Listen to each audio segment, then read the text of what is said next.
کالعدم تحریک لبیک کے سربراہ حافظ سعد رضوی کو آزاد کر دیا جائے، انہیں رہا کر دیا جائے تاکہ معاملہ کسی حد تک نارمل ہو جائے اور موب جو ہے اس کو کم از کم یہ اطمینان ہو جائے کہ حکومت نے ان کا ایک آدھ مطالبہ تو مان لیا ہے۔ لیکن کہنے والے یہ کہتے ہیں کہ خان صاحب نے انکار کر دیا ہے۔ اب اللہ جانے اس میں کتنی حقیقت ہے، لیکن علماء کی طرف سے اور بھی بہت سی تجاویز جو دی گئی، وہ تجاویز وہی تھی جو مطالبات کالعدم تحریک لبیک کے لوگ کر رہے ہیں، تو اس کو بھی خان صاحب نے کوئی بہت زیادہ بھاؤ نہیں دیا۔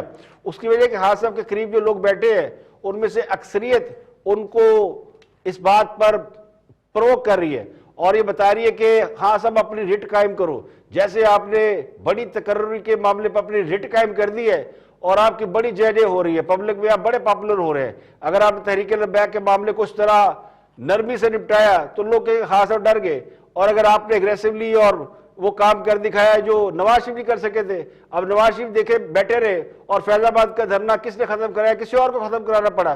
تو خان صاحب نواز شریف سے زیادہ خود کو مضبوط وزیر اعظم قرار دینے کے لیے وہ فیصلے کرتے جا رہے ہیں جو ان کے لیے آگے کنواں اور پیچھے کھائی کے مترادف ہے۔ اب یہ پتہ نہیں کہ وہ کنویں میں گرتے ہیں کہ کھائی میں گرتے ہیں، لیکن جو تجزیہ نگار ہے اور جو دانشور طبقہ ہے وہ حالات کو جس طرح ریڈ کر رہا ہے، شاید خان صاحب اس کو اس طرح ریڈ نہیں کر رہے۔ تو اطلاعات یہ کہ یہ جو معاملہ ہے حافظ سعد رضوی کی رہائی کا، یہ فی الحال اس کو ریجیکٹ کر دیا گیا ہے۔ اب علماء کا وفد دونوں طرف ملاقاتیں کر رہا ہے اور مذاکرات کہیں نہ کہیں ہو بھی رہے ہیں۔ بہت سے لوگ یہ کہتے ہیں کہ خان صاحب کے ارد گرد 3-4 گروپ ہیں جو کہ مختلف رائے رکھتے ہیں اور ان میں وہ لوگ بھی شامل ہیں جو کہ دونوں طرف انفارمیشن پاس کر رہے ہیں۔ تو یہ بہت ساری مس کمیونیکیشن یا مس کنسپشن کے حوالے سے، کیا سرائیوں کے حوالے سے، افواہوں کے حوالے سے بہت سی چیزیں اسلام آباد سے بھی نکل رہی ہیں جو کہ پورے ملک کی فضا کو خراب کر رہی ہیں۔ اب گجرانوالہ سے جو قافلہ نکلا تھا وہ سارے وزیر آباد پہنچ چکے ہیں، اور اس کے باوجود کہ میڈیا کو بالکل اس بات کا کوئی یعنی اجازت نہیں ہے کہ وہ اس کو بتائے کہ بال ٹو بال کمنٹری کرے، لیکن جو حالات ہیں وہ پورے پاکستان کو علم ہے کہ اس وقت کیا صورتحال ہے، اور وہ جو قافلے چلے ہیں وہ وزیر آباد پہنچ چکے ہیں۔ تو کالعدم تنظیم کی ریلی کے باعث پچھلے 10 روز سے راولپنڈی سمیت کئی شہروں کا آپس میں رابطہ ہی نہیں ہو رہا۔ اب لاہور سے اسلام آباد جانے والے مارچ کے شرکا، آخری اطلاعات جو ہمیں ملی ہیں اس کے مطابق تو وزیر آباد میں موجود ہیں، اور مارچ کے شرکا کو روکنے کے لیے جو اگلا مقام ہے وہ دریائے چناب کا ہے، یعنی جیلم کا پل یا دریائے چناب کا جو پل ہے اس میں نہ صرف رکاوٹیں کھودی گئی ہے بلکہ اس کے اطراف خندقیں کھودی گئی ہے اور کھودی جا رہی ہیں، اور بھی بہت کچھ ہو رہا ہے۔ اب وہ اس کی آپ کوریج کر نہیں سکتے، لیکن جو لوگ آ رہے ہیں وہ اس کے بارے میں بہت سی باتیں بتا رہے ہیں کہ کیجویلٹیز بھی اس میں ہوئی ہیں۔ اس کے علاوہ وزیر آباد سے دیگر شہروں کو جانے والے راستے بھی بند ہو گئے ہیں۔ اسلام آباد کا لاہور سے براستہ جی ٹی روڈ زمینی رابطہ یہ پچھلے 10 روز سے ویسے ہی بند ہے۔ تو راولپنڈی میں بھی جو حفاظتی انتظامات کیے گئے ہیں کہ وہ ہجوم لاہور سے چلا ہوا ہے، وہ قافلوں کی صورت میں آ رہا ہے، جب وہ اسلام آباد پہنچا تو اسے کیسے سیکیور کرنا ہے۔ تو پچھلے 10 روز سے راولپنڈی اسلام آباد کو بھی قلعہ بند کر دیا گیا ہے، تو لوگ بڑے تنگ ہیں۔ ظاہر ہے پچھلے 10 روز سے ٹریفک کا برا حال ہے، مری روڈ مسلسل 4 روز سے بند ہے، لوگوں کا جو 10 منٹ کا 15 منٹ کا ڈسٹنس ہے وہ گھنٹوں میں تبدیل ہو چکا ہے، جگہ جگہ کنٹینر کھڑے ہیں، ٹریفک بند ہے، اور ادارے، دفاتر، بینک، تجارتی مراکز وہ بھی مکمل طور پر بند ہیں، اور جو آس پاس کی بستیاں ہیں وہ بھی بند ہیں، میٹرو، بس، پبلک ٹرانسپورٹ سب بند ہے، لوگ پیدل سفر کریں۔ تو ایک طرف تو یہ صورتحال ہے کہ فیڈرل کیپٹل اور اس کے ساتھ جو دوسرا بڑا شہر ہے دونوں آلموسٹ مفلوج ہو چکے ہیں، اور حکومت صرف بیٹھ کے مذاکرات کھیل رہی ہے، یا پھر وہ تڑیاں لگائی جاتی، ایک وزیر آتا ہے ہم یوں کر دیں گے، دوسرا آتا ہے یوں کر دیں گے، تیسرا کہتا ہے نہیں ہاتھ بھی لا رہے ہیں اور ہماری صلح ہونے جا رہی ہے۔ تو بہت ساری متضاد چیزیں اس لیے ہو رہی ہیں کہ کسی کو کلیئر بھی نہیں ہے، اور بہت سے لوگوں کو یہ نہیں علم کہ اس معاملے کو ہینڈل کیسے کرنا ہے۔ تو اب خان صاحب خود اس کو ہینڈل کرنے کی کوشش کر رہے ہیں، تو وہ بھی کوئی ایسی پوزیشن لیے بیٹھے ہیں جس میں ان کو چڑھا کے رکھا گیا کہ نہیں خان صاحب اس سے آپ نے بالکل نیچے نہیں آنا۔ تو پنڈی میں بھی اور اسلام آباد میں بھی یہ جو کاروبار بند ہے اس سے لوگوں کو اربوں روپے کا نقصان ہو چکا، پچھلے 10-12 روز سے کاروبار بند ہے، اور مظاہرین سے نمٹنے کی تیاری میں انتظامیہ نے سرکاری اسپتالوں کو جانے والے راستے بھی سیل کر رکھے ہیں، جس کی وجہ سے مریضوں اور ان کے لواحقین کو شدید پریشانی کا سامنا ہے۔ غلہ منڈی، سبزی منڈی، فروٹ منڈی، اس میں اشیاء خرد و نوش کی سپلائی بند ہے۔ تو آلموسٹ دیکھا جائے تو پورا اسلام آباد جو ہے وہ چوک ہے۔ اب دوسری طرف کا موقف یہ کالم تحریک لبیک والوں کا، وہ یہ کہتے ہیں جی ہمارے مذاکرات ہو رہے ہیں، جس میں صاحبزادہ حافظ سعد رضوی سمیت مرکزی شورا کے اراکین، وہ حکومتی وفد ان سے آ کے مل رہے ہیں۔ جو حکومتی وفد ان سے ملا ہے اس میں وزیر خارجہ شاہبو قریشی، اسپیکر قومی اسمبلی اسد کیسر اور رکن قومی اسمبلی علی محمد خان۔ یہ ایک سائیڈ لائن پہ مذاکرات جاری ہے، اور دوسری سائیڈ لائن جو ہے وہ یہ جو علماء کا وفد ہے یہ کوشش کر رہا ہے۔ اس کے علاوہ اور بھی لوگ پڑے ہیں، لیکن جن لوگوں سے خاص صاحب یہ توقع کر رہے تھے اور کہا جا رہا تھا کہ جناب آپ تھوڑا اس کے اندر ان پٹ دیں کریں، وہ فی الحال اس طرح نظر نہیں آئے۔ لیکن قومی سلامتی کونسل کے اجلاس میں ضرور اس بات کا فیصلہ کیا گیا کہ ریاست کے ریٹ کو ہر صورت قائم رکھنا ہے۔ اب یہ ہے وہ پوائنٹ جس کے اوپر خاص صاحب کو وہ کہتے ہیں نا چنے کے جھاڑ پہ چڑھا دیا کہ ریٹ نہیں ختم ہونی چاہیے، خاص صاحب ملنے نہیں مطالبات۔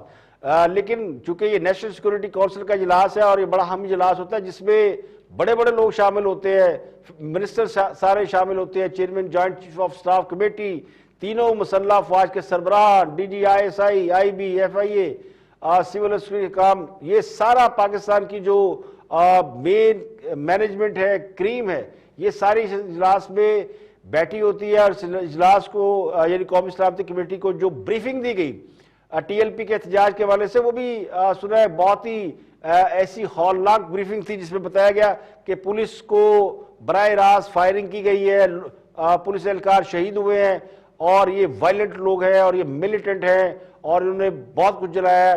تو کمیٹی نے کہا کہ پھر اس کا مطلب ہے کہ پولیس کو جان مال کے تحفظ کا تو حق حاصل ہے، پولیس کو بھی آگے سے جو انہوں نے فائرنگ کی ہے وہ جسٹیفائیڈ ہے، ریاست پرامن احتجاج کے حق کو تسلیم کرتی ہے۔ لیکن ٹی ایل پی نے دارستہ طور پر سرکاری اور نجی املاک کو نقصان پہنچایا، اہلکاروں پر تشدد کیا، تو یہ رویہ قابل قبول نہیں ہے۔ قانون کی عملداری میں خلل ڈالنے کی مزید کوئی اجازت نہیں دی جائے گی، کوئی رعایت نہیں دی جائے گی۔ تو یہ اتنی بڑی بڑی باتیں اس لیے ہوئی ہے کہ ریٹ جو ہے وہ نہیں ہلنی چاہیے۔ تو اب سوال اگر خان صاحب کو ریٹ پہ کھڑا کر دیا گیا ہے تو پھر مذاکرات سے کیا نتیجہ نکلے گا، یہ بہت بڑا کویسچن مارک ہے۔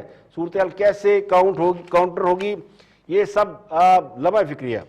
اب ایک آخری اس میں جو صورتحال ہے وزیر اعظم کے مذاکرات کے بعد، وہ یہ ہے کہ خان صاحب نے اب قوم سے خطاب کرنا ہے، اس کی تیاری کی جا رہی ہے۔ وہ آج رات کرتے ہیں، رات گئے کرتے ہیں، کل کرتے ہیں، لیکن انہوں نے مذاکرات کرنے ہیں اور قوم کو بتانا کہ یہ سب کیا ہو رہا ہے اور وہ کیا کرنے جا رہے ہیں۔ تجاویز انہوں نے لے لی ہیں، مذاکراتی ٹیمیں بھیج دی ہیں۔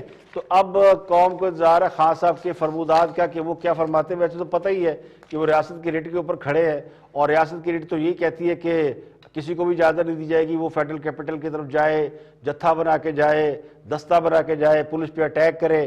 جبکہ دوسری طرف کا جو فریق ہے اس کا موقف ظاہر ہے، وہ زیادہ آپ ہائی لائٹ بھی نہیں کر سکتے، دے بھی نہیں سکتے۔ بقول ان کے بھی ان کی بہت ساری کیجویلٹی، وہ کہتا ہے پولیس نے ہم پہ وائلنس کی۔ اصل تو پوائنٹ یہ ہے نا کہ اگر آپ نے ان کے ساتھ معاہدہ کیا ہوا ہے اور اس معاہدے کو آپ امپلیمنٹ نہیں کرتے تو پھر وہ کیا کریں گے؟ معاہدہ کرنے والے گھر تو نہیں بیٹھیں گے، وہ تو کہیں گے جناب امپلیمنٹ کرو، اور اگر نہیں کریں گے تو وہ پروٹیسٹ کریں گے، اگر پروٹیسٹ کریں گے تو باہر نکلیں گے تو پھر سب کچھ ہوگا جو ہو رہا ہے۔ تو یہاں تک نوبت کیوں آئی؟ کس نے غلط بیانی کی؟ کون وہ شخص ہے جس نے اس سارے معاملے کو اب لا کھڑا کیا ہے؟ اب یہ وہ ہڈی ہے، نہ اگلی جا رہی ہے نہ نگلی جا رہی ہے۔ یہاں پہ لیکن بریک، اور بریک کے بعد جب واپس آئیں گے اور بھی ہم موضوعات آپ کے ساتھ شیئر کریں گے، اور وینا ملک کا ایک انٹرویو جو کہ ٹاک آف دی ٹاؤن ہے، بڑا امپورٹنٹ کلپ ہے، اس کو آپ بریک کے بعد دیکھ سکیں گے، اور اس پر میرا تبصرہ تجزیہ بھی ایک بریک کے بعد حاضر ہوتے ہیں۔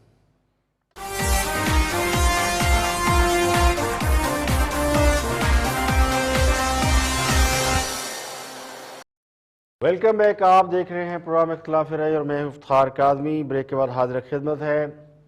بہت معروف تو نہیں لیکن بہرحال نون ایکٹرس ہیں وینا ملک، جو کسی زمانے میں فلم میں، ٹیلی ویژن میں بہت امپورٹنٹ کردار ادا کرتی رہی، لیکن ان کو جو شہرت ملی وہ بھارت میں جا کے ملی جب انہوں نے ایک ریئلٹی شو کیا بگ باس، اس کے بعد انہوں نے وہاں پہ کچھ فلمیں کی اور پھر اپنے متنازع کریکٹر اور بیانات کی وجہ سے، اور پھر ایک ان کا فوٹو سیشن بڑا پاپولر ہوا تھا جس میں اپنے جسم کے اوپر کچھ نام کندہ کیے ہوئے تھے جو کہ ہمارے یہاں بڑا سینسیٹیو سمجھا جاتا ہے.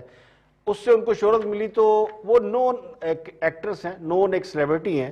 سیلیبریٹی کہہ لیں، سیلیبریٹی ویسے پاکستان میں ایک ہی ہے، وہ خان صاحب ہے. خان صاحب کے علاوہ نہ کوئی سیلیبریٹی ہے، نہ وہ کسی کو سمجھتے ہیں، نہ کسی اور کو قوم سیلیبریٹی سمجھتی ہے. باقی جو ہتھے چڑھے ہم اس کو اڑا کے رکھ دیتے ہیں. شعیب اختر کی مثال ہمارے سامنے ہے. وہ بھی پچھلے 2-3-4 روز پہلے ایک ٹیلی ویژن اینکر اور ایک سپورٹس جو سرکاری ٹی وی ہے اس کے میزبان نے انہیں شٹ اپ کال دی. تو سیلیبریٹی کے ساتھ ہمارے یہاں یہی کچھ ہوتا ہے. وینا ملک نے وہ ان کی جو پاپولرٹی کی اس وقت شہرت ہے وہ یہ ہے کہ وہ حکومت کے مخالفین کے لتے لیتی ہیں اور بڑے بڑے سیاستدانوں کے اوپر بڑے بڑے خوفناک قسم کے تبصرے اور تجزیے کرتی ہیں، جس سے ان کی فین فالوئنگ ہے، جو ان کے فینز ہیں، ان کی ایک جو ذہن سازی ہے وہ ہوتی ہے. تو انہوں نے ایک انٹرویو دیا ہے وسیم بدامی جو کہ مشہور ہے معصومانہ سوالات کے حوالے سے. تو دیکھتے ہیں کہ یہ کیا ہے اور انہوں نے کیا کہا اور اس کے بعد یہ سارا ایک دم آؤٹ برسٹ کیسے ہوا. یہ جو آپ لکھتی ہیں ٹویٹر پہ سارا کچھ، یہ آپ کی سوچ ہوتی ہے؟ ہاں یہ سوچ میری ہو سکتی ہے، بٹ یہ ضروری نہیں الفاظ بھی میرے ہوں. یہ الفاظ، یہ کون لکھتا کون ہے ٹویٹس؟ Keep guessing. یہ کوئی اور آ رہا ہے لکھنے کے لیے. الفاظ کون لکھ رہے ہیں؟ ایکچولی مجھے اردو اتنے اچھے سے لکھنے نہیں آتی تھی ٹویٹر. تو کوئی آدمی ہے جس کو آپ بتا دیتی ہیں کہ ہیلپ کی. ہاں آپ کسی آدمی کو بتا رہی ہیں کہ میرا معافی ضمیر یہ لکھ دو، پھر وہ لکھ رہا ہے. ایکچولی میں اپنے ٹیمز کو اکثر بتا دیتی ہوتی ہوں کہ جو لوگ سوچتے کوئی ہیں، سیاسی شخصیت ہے جو لکھ رہا ہے؟ میں اپنی ٹیم کو یہ بتا دی ہوں کہ جو لوگ سوچتے ہیں، جو لوگ کہہ رہے ہیں وہ لکھ دو. تو بیسیکلی یہ ہماری آر یو شور کہ تھاٹ ساری آپ کی ہوتی ہیں؟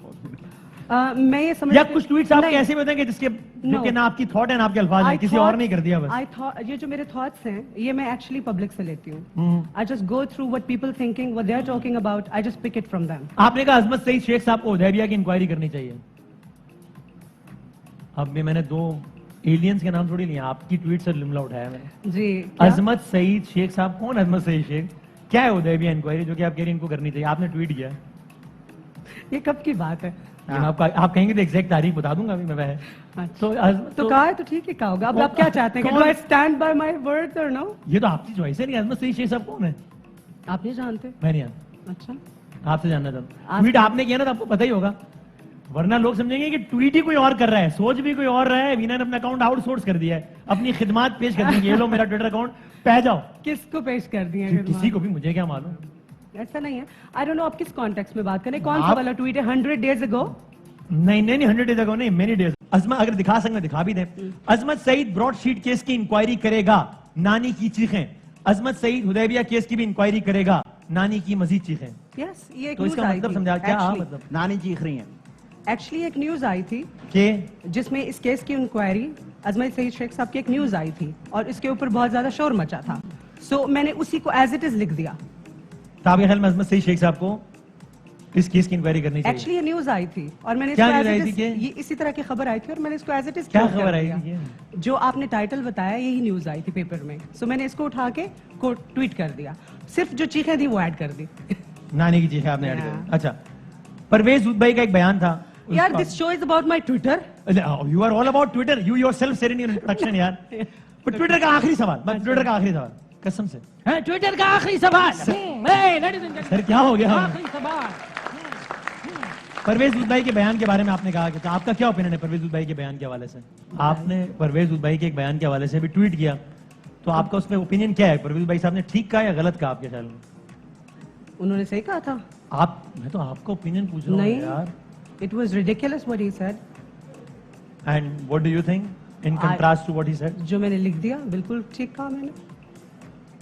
کہ اچھا ٹھیک ہے، ٹھیک. آپ ہی لکھ رہی ہیں؟ بولے نا. پڑھ دوں؟ ہاں پڑھ دیتے، اس میں کیا مسئلہ ہے؟ سب پڑھے جائیں گے. پاکستان میں پچھلے کچھ عرصے سے جو مصنوعی بیانیے کی جنگ لڑ رہے ہیں، جھوٹ اور پروپیگنڈے سے عوام کی ذہن سازی کر رہے ہیں، وہ لگتا ہے کہ یہ پروجیکٹ بھی اب ناکامی سے دوچار ہو گیا. بہت سے لوگ اسے 5th جنریشن وار کے نام سے بلاتے ہیں. تو آہستہ آہستہ بہت سے لوگ اب بے نقاب ہو رہے ہیں یا وہ خود کو بڑی معصومیت سے بے گناہ ثابت کرنے کی کوشش کر رہے ہیں کہ وہ خود تو کچھ نہیں کرتے تھے بلکہ استعمال ہو رہے ہیں. اب سوال یہ نہیں کہ انہیں استعمال کون کر رہا ہے, سوال تو یہ ہے کہ جس مقصد کے لیے انہیں استعمال کیا جا رہا تھا کیا وہ مقصد پورا نہیں ہوا, اس لیے اب ان کی ضرورت نہیں رہی. تو اب قوم کو بتایا جا رہا ہے کہ نہ انہیں اردو بھی نہیں آتی, وہ تو ٹویٹر پہ خود لکھ بھی نہیں سکتے, کوئی لکھتا ہے کوئی بھیجتا ہے, واٹس ایپ پہ میسج آتا ہے وہ پھر آگے چلا دیتے ہیں. اب پتہ نہیں اس کی پیمنٹ ہوتی ہے یا ان کا اپنا کوئی تھاٹ ہے, بقول ان کے تھاٹ اپنا ہے لیکن کچھ اور لوگ لکھتے ہیں. تو حقیقت یہ ہے کہ یہ جو ایک بیانیہ بلڈ کیا گیا پچھلے کئی مہینوں سے یا 3-4 سال سے, وہ بیانیہ اب اپنی موت آپ بھر رہا ہے. اب وینا ملک جو اچھی خاصی نامور خاتون اداکارہ ہے وہ بھی یہ مان رہی ہیں کہ ان کا اکاؤنٹ سیاستدانوں اور بڑی سیاسی جماعتوں کے خلاف استعمال ہو رہا ہے. اب جس خاتون کو اردو بھی لکھنا نہیں آتی اس کے اکاؤنٹ سے پچھلے کئی مہینوں سے سیاستدانوں کو نہ صرف بدنام کیا جا رہا ہے بلکہ بہت ہی خوفناک قسم کی گالیاں لکھی جا رہی ہیں, بہت برے برے الفاظ استعمال کیے جا رہے ہیں جو شاید ہم بتا بھی نہیں سکتے. اب لوگ جو ٹویٹر سے ناواقف ہیں وہ شاید اتنا اس سے افیکٹ نہیں ہوتے, لیکن جتنے لوگ شوبز سے ریلیٹڈ ہیں یا جن کا نام اور جن کا فیم ہوتا ہے ان لوگوں کو بہت سے لوگ فالو کرتے ہیں سوشل میڈیا پر.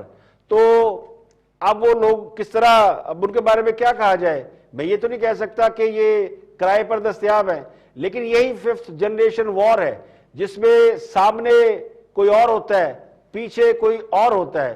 تو اسی طرح جنگ لڑی جاتی ہے. اب جن کا نام, جن کی تصویر, جن کا فیم استعمال کر کے ذہن سازی کی جاتی ہے اور وہ بھی منفی ٹویٹ, مطلب ایسے ٹویٹ جن سے کوئی کسی کا بھلا نہیں ہونا, مدعا کسی اور کا, مقصد کسی اور کا پورا کیا جاتا ہے. ٹویٹر پر ایسے درجنوں لوگ موجود ہیں, درجنوں تصاویر موجود ہیں, کوئی عمر شریف کے نام سے ٹویٹ کر رہا ہے, کوئی انور مقصود سے نام سے ٹویٹ کر رہا ہے.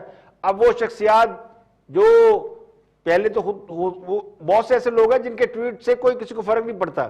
اب انور مقصود صاحب کے یا عمر شریف کے ٹویٹ نا فنی ہوتے ہیں, لیکن وینا کا ٹویٹ جو ہے وہ تو پورا ایک مطلب سمجھ لے کہ پوری پی ٹی آئی فالو کرتی ہے کہ ہاں وینا نے یہ کہہ دیا, اور وینا ایک سیلیبریٹی ہے اور وہ بھی زیادہ وہ ٹارگٹ کرتی رہی ہے مریم نواز کو. تو یہ ایک بہت بڑے اسکیم کا خلاصہ ہوا ہے.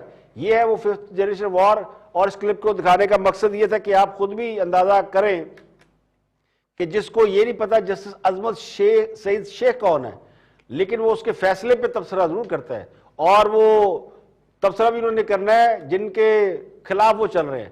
تو یہ ساری صورتحال اب مجھے لگتا ہے کہ آہستہ آہستہ وہ کہتے ہیں نا تیار ہو رہے ہیں لوگ کہ نہیں اب وقت چینج ہو رہا ہے. تو اب انہوں نے کہا نہیں کھل کے سامنے آ جائے. پچھلے دنوں 2-3 روز سے بلکہ 2-3 ہفتوں سے چل رہی ہے وہ. میں نے تو خیر اس پہ تبصرہ نہیں کیا کیونکہ میں کوشش کرتا ہوں کہ خاص صاحب کی فیملی کے میٹر کو نہ چھڑا. یہ میرا اپنا ذاتی موقف ہے کہ جو فیملیز ہیں جو سیاست میں نہیں ہیں ان کو نہیں بیچ میں انوالو کرنا چاہیے, لیکن ان کے حوالے سے بھی بہت سے لوگ آڈیو چلا رہے ہیں تو لوگ کہہ رہے ہیں یہ بھی دانستہ طور پہ اس کو ان کیا گیا ہے. تو ہمارے جو بھی چیز میڈیا میں آ جاتی ہے اس کے بارے میں ایک پرسیپشن تو موجود ہوتا ہے کہ اس کے آنے پہ یا اس کے آنے کی ٹائمنگ کے حوالے سے وہ کیا ہے اور اس کے پیچھے مقصد کیا ہے. تو لوگ ذرا آسانی سے پہلے نہیں سمجھتے تھے لیکن اب لوگ سمجھ گئے.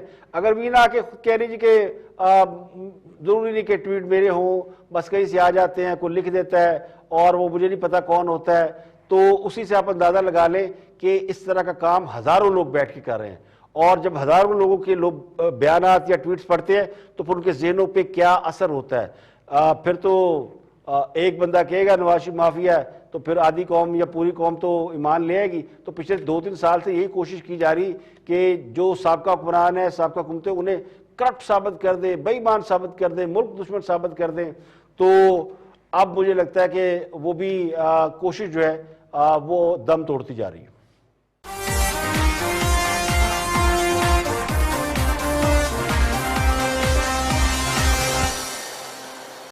آگے بڑھتے ہیں اور ارشاد بھٹی گفتگو کر رہے ہیں, کالمسٹ ہے اور تجزیہ نگار ہے. وہ حکومت کے بارے میں پہلے کیا رائے رکھتے تھے, اب ان کی رائے کیا ہے اور وہ کیا سمجھتے ہیں, دیکھتے کیا فرما رہے ہیں ارشاد بھٹی. یہ وقت بڑا ظالم ہوتا ہے، تو اس لیے ساروں کو یہ سوچنا چاہیے کہ یہ وقت پھر جاتا ہے، دوبارہ آ جاتا ہے۔ اب یہ اتنے معاہدے ہیں، 4-5 سالوں میں 5 دھرنے، 6 معاہدے اور پارلیمنٹ میں لے جانا اور پھر اس کے بعد سارا کچھ کرنا۔ اب آ جائیں اس پر، اگر فیصل واڈا صاحب کا یہ بیان درست مان لیا جائے، اس اینگل پہ بھی بات کر لیتے ہیں کہ وزیر اعظم کو پتہ ہی نہیں تھا، تو وزیر اعظم کس بات کے وزیر اعظم پاکستان ہے؟ کیوں ہے وزیر اعظم پاکستان؟ کہ اگر ان کو پتہ ہی نہیں ہے، بچے ہیں، چوسنی اور فیڈر پینے والے بچے ہیں، یعنی ان کو پتہ ہی نہیں ہے کہ اس ملک میں اتنا سینسٹیو معاملہ ہے اور ایک معاہدہ ہوا ہے اور معاہدے کا پتہ ہی نہیں ہے۔ تو وزیر اعظم صاحب کن مصروفیات میں گم تھے؟ وہ کس ابن بطوطہ کے ساتھ دنیا کے سفر پر تھے، واسکو ڈے گاما کے ساتھ تھے، یا کولمبس کے ساتھ تھے، یا کس کے ساتھ وہ نکل گئے تھے دنیا کے سفر پر، یا کتنا بڑا کام کر رہے تھے کہ یہ اس معاملے کو چھوڑ دیا انہوں نے؟ تو وزیر اعظم پاکستان کو اگر اس بات کا پتہ نہیں ہے، کیا اس بات کا پتہ ہے وزیر اعظم پاکستان کو کہ وہ وزیر اعظم ہے؟ ویسے تو وہ ایک مرتبہ بتا چکی ہیں کہ انہیں یاد دلایا تھا خاتون اول نے کہ آپ ہی وزیر اعظم پاکستان ہو، تو کیا اب وزیر اعظم پاکستان کو یہ پتہ ہے کہ وہ وزیر اعظم پاکستان ہے؟ خدا کے لیے یار، کہ یہ معاملہ کیا ہے اور مسئلہ کیا ہے، ملک پر بنی ہوئی کیا ہے، عوام کا کیا حال ہوا ہے، ہمارے اندرونی اور بیرونی چیلنجز کیا ہے، دشمن کیا سوچ رہا ہے، ہمیں کن خطرات کا سامنا ہے، اور آپ بیانات دے رہے ہیں۔ اور یہ میں آپ کو میڈم شیخ بتاتا جاؤں کہ اس وقت وفاقی کابینہ میں، حکومت میں 5-6 گروپ بنے ہوئے ہیں، کچھ اندر خانے کسی سے رابطے میں ہیں، وہ جو طریق لبیک والے ہیں، کچھ کسی سے رابطے میں ہیں، کچھ کسی سے رابطے میں ہیں، کچھ کسی سے رابطے میں ہیں، کوئی متبادل ان کے پاس پلان نہیں ہے۔ فواد چودھری صاحب کی ایک لائن ہے، شیخ رشید صاحب کی دوسری لائن ہے، اس کے علاوہ 2-3 اور گروپ ہیں، ان کی ایک تیسری لائن ہے۔ کوئی یعنی وہ جو حسن نثار صاحب نے کہا تھا نا، عقل، عمل اور مسل، تینوں میں کنفیوژن ہے۔ سب سے بڑا یعنی ایک ہوتا ہے فیصلہ کرنا، فیصلہ غلط بھی ہو سکتا ہے، فیصلہ صحیح بھی ہو سکتا ہے، ایک ہوتا ہے کنفیوز رہنا، فیصلے پہ پہنچ ہی نہ پانا، کوئی مشورہ دے رہا ہے، کوئی مشورہ دے رہا ہے۔ تو مسئلہ کنفیوژن کا نہیں ہے، مسئلہ قابلیت کا ہے۔ بدقسمتی سے عام عہدوں پر وہ لوگ براجمان ہیں جو ان عہدوں کے معیار پر پورا نہیں اترتے، جن کو مسائل کا ادراک نہیں ہے، نہ ہی مسائل کے حل کا کوئی انہیں علم ہے، اور ویژن بھی کوئی نہیں ہے۔ اگر کوئی چیز ہے تو وہ ہے زبان، جس میں ان کا کوئی مقابلہ نہیں ہے، کوئی ثانی نہیں ہے، باتوں میں ان سے کوئی نہیں جیت سکتا، اور جھوٹ میں تو اگر جھوٹ کی ریس ہو تو ماشاءاللہ نمبر 1 نمبر 2 پوزیشن تو ان کی ہوگی، نمبر 1 نہیں ہوگی، نمبر 2 پر کس کو، نمبر 2 ہوں گے تو نمبر 1 کون ہوگا، تو نمبر 1 دے دیتے ہیں۔ شرمندگی نام کی بھی کوئی چیز نہیں ہے، وہ پھٹکی بھی نہیں قریب سے کہ کسی بات پہ شرمندہ ہی ہو جائیں۔ نااہلی اور نالائکی کو کنفیوژن کی آڑ میں نہیں دبایا جا سکتا۔ بڑے بڑے لوگ کنفیوز ہو جاتے ہیں، اور بڑے بڑے جو لوگ ہیں جنہوں نے دنیا میں بہت کام کیے، ان کے بارے میں عموماً رائے ہوتی ہے، وہ کنفیوز پائے جاتے ہیں۔ لیکن یہ معاملہ کنفیوژن کا نہیں ہے، یہ معاملہ ہے ایبیلٹی کا، کیپیبلٹی کا۔ جس مسئلے کو آپ کو پہلے تو مسئلہ ہی سمجھ میں نہیں آتا کہ ایکچولی مسئلہ ہے کیا۔ اب ایک بہت بڑا مسئلہ جو پاکستان نے امپورٹ پہ پابندی لگائی، اس کا نقصان آپ دیکھ لیں کہ پاکستان کے اندر مہنگائی کہاں کی کہاں پہنچ گئی ہے۔ اب لوگ ان کو اندازہ تو ہے نہیں کہ یہ امپورٹ بند کرنے سے ہونا کیا تھا۔ آپ نے ٹریڈ ڈیفیسٹ کم کر لیا تو آج پھر ٹریڈ ڈیفیسٹ بڑھ گیا، ادھر ہی آ کھڑا ہوا۔ اگر یہ کام 3 سال پہلے ہی اگر آپ کر لیتے اور اسی وقت ٹریڈ کے اوپر ذرا ایک بیلنس پالیسی رکھتے کہ تھوڑی سی امپورٹ کھول کے رکھتے اور ٹیکسز بھی رکھتے، تو مہنگائی اتنی نہیں بڑھتی، کمپٹیشن رہتا ہے جب باہر سے چیزیں آتی ہے۔ اب پاکستان کے اندر جب امپورٹ بند ہو گئی، باہر سے مال لانا بند ہو گیا، تو 2 کی چیز 4 کی ہوگی، 4 کی 8 کی ہوگی۔ اور آج 3 سال بعد حال یہ ہے کہ وہ جو فریٹ ہے، کرائے ہے، وہ بڑھ کے کہیں پہنچ گئے۔ اب خوردنی تیل اگر آپ دنیا سے منگا رہے ہیں مہنگا، تو گھی سستا کیسے ہوگا؟ اور اگر آپ کہتے ہیں نہیں جی دنیا میں مہنگائی ہو گئی، تو پھر آپ میں کیا بولوں، اس میں عقل مندی تو ہے کوئی نہیں۔ تو بہت سی چیزیں ایسی جو حکومت کر سکتی تھی وہ نہیں کی۔ اس کی وجہ یہ ہے کہ مسائل کو سمجھتے ہی نہیں ہے۔ یہ حقیقت ہے کہ بہت سے لوگ جو ہے وہ پہلے مسائل پیدا کرتے ہیں، پھر خود حل کرنے چل پڑتے۔ وہ کہتے ہیں نا خامیاں اور برائیاں نکالنا بڑا آسان ہوتا ہے کہ یہ غلط یہ غلط یہ غلط، لیکن اصل کام یہ ہوتا ہے کہ آپ ان خامیوں اور خرابیوں کو کیا صحیح کر سکتے ہیں۔ تو یہ کام نواز شریف کے دور میں پی ٹی آئی والوں نے بڑا کیا، یہ غلط وہ غلط وہ غلط، اور جب اپنی باری آئی تو گروہ پہ اب صبح شام جو ہے وہ بدحواس ہوئے پھر رہے ہیں. یہاں پہ لیں گے ایک بریک اور بریک کے بعد واپس آئیں گے اور ہم موضوعات آپ کے ساتھ شیئر کریں گے. ہمارے ساتھ رہیے گا.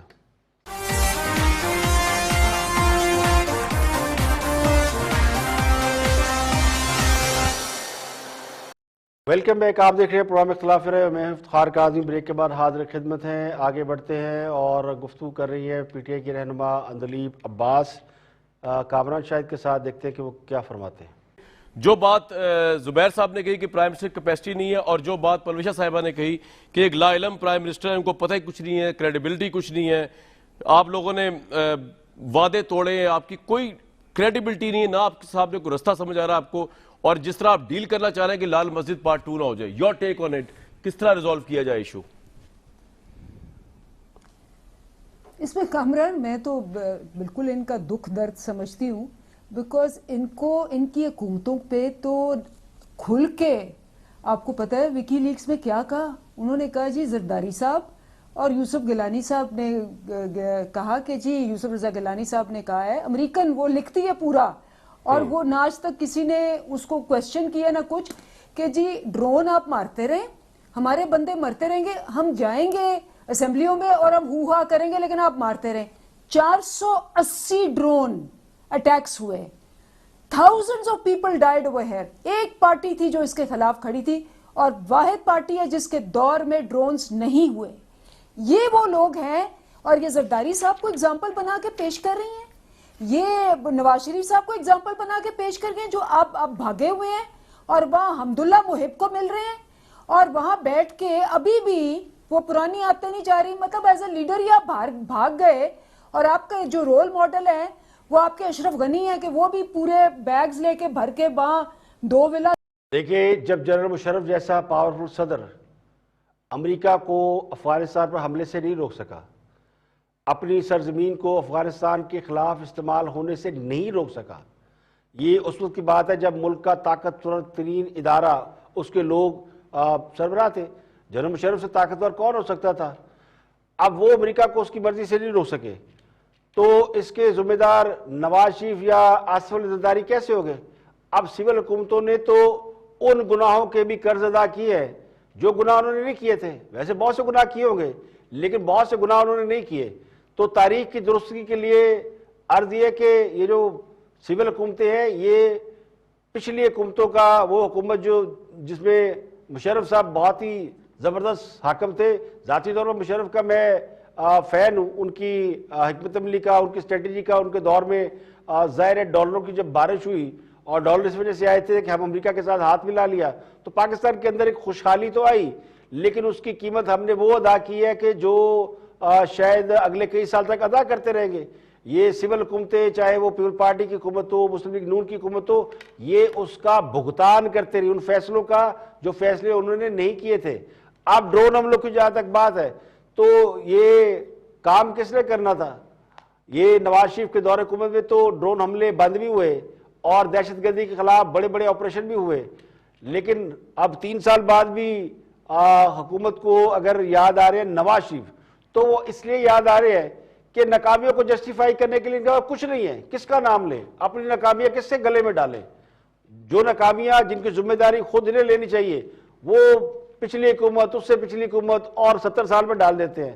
اور اس کی وجہ یہ ہے، یہ نواز شریف کا نام کیوں لیتے ہیں؟ نواز شریف کا نام اس لیے لیا جاتا ہے کہ آج بھی ایک مخصوص طبقے کی نواز شریف سے نفرت برقرار ہے. اور میں ذاتی طور پر جانتا ہوں کہ بہت سے لوگ نواز شریف کا نام سنتے ہی وہ سب کچھ بھول جاتے ہیں، اور وہ بھول جاتے ہیں پی ٹی آئی کے اگر وہ کہتے ہیں apart from P T I یہ وہ نواز شریف نے یہ کیا، نواز شریف نے وہ کیا. تو یہ اصل وجہ ہے جس کی وجہ سے کہیں نہ کہیں وہ گھما پھرا کے نواز شریف کا نام ڈال دیتے ہیں تاکہ وہ جو پورا توپوں کا رخ ہے وہ اس طرف ہو جائے. آج کے لیے اتنے، کل پھر حاضر ہوں گے مزید خبروں تبصروں تجزیوں کے ساتھ. پروگرام اختلاف رائے سے افتخار کاظمی کو اجازت دے. اپنا بہت بہت خیال رکھیے گا.